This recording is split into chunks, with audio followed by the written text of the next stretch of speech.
My name is Eric Fussenegger, and I'm a data center manager for Wells Fargo. Well, I think the interesting part that I bring is I manage a data center day to day, so that's my bread and butter.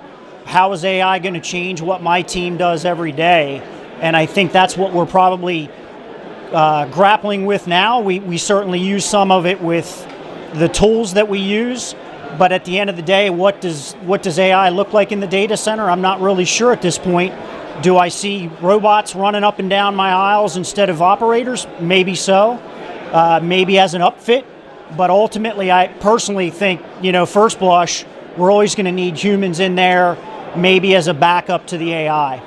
Well, I think, I don't know, it would be AI in the traditional sense, but today we use it for monitoring, maybe changing set points based on certain criteria, things like that. So that's somewhat of AI. Ultimately, what does AI mean in the data center? Is it, again, computers racking equipment for us, so I don't have to worry about personnel being in hot and cold aisle areas, things like that. Again, from my perspective, an operations perspective, I think AI, probably the ink is not even dry yet, maybe hasn't hit half the paper yet. I can't say specific to data centers yet because, again, I'm kind of insular in my view. I go into my data center and I leave at the end of the day, right? But when I think of AI, I know that there are grocery stores that are using AI to sweep and things like that, so maybe that's the initial offering in a data center. Instead of having a cleaner, personnel come in, maybe we have a robot running up and down the aisles with a little, almost like a shop vac or something to that extent. That may be what AI looks like initially. I think people are probably going to be reticent to use AI to touch physical equipment in the racks initially, but I think we'll get there.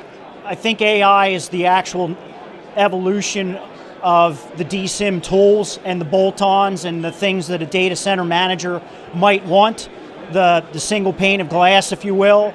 So AI is probably going to help enhance that, and then when we get to the extent where we're actually using AI to do physical work, then that'll be the next step. As I was here in 2013 when I was with another company, I was actually a speaker at that time, so I didn't get to see a lot of it.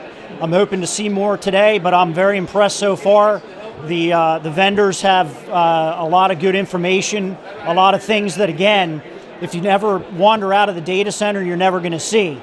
So you can search on the internet all day long, but to come to a place like this and actually see the physical wares that they're selling, it's pretty unique. I would say, we're looking at maybe UPS upgrades in the future, so maybe new technologies around UPS, batteries, containment is another ongoing topic that we're working on. So containment and UPS is probably the biggest things, what's shaking in that arena. I'm excited to be here. I'm glad somebody reached out and said, hey, do you want to come? It's an easy train ride up from Philly, and again, I'm sure what my team and I take back to our company may bear fruit at some point because, again, we've always got opportunities, RFPs out, so you never know, right?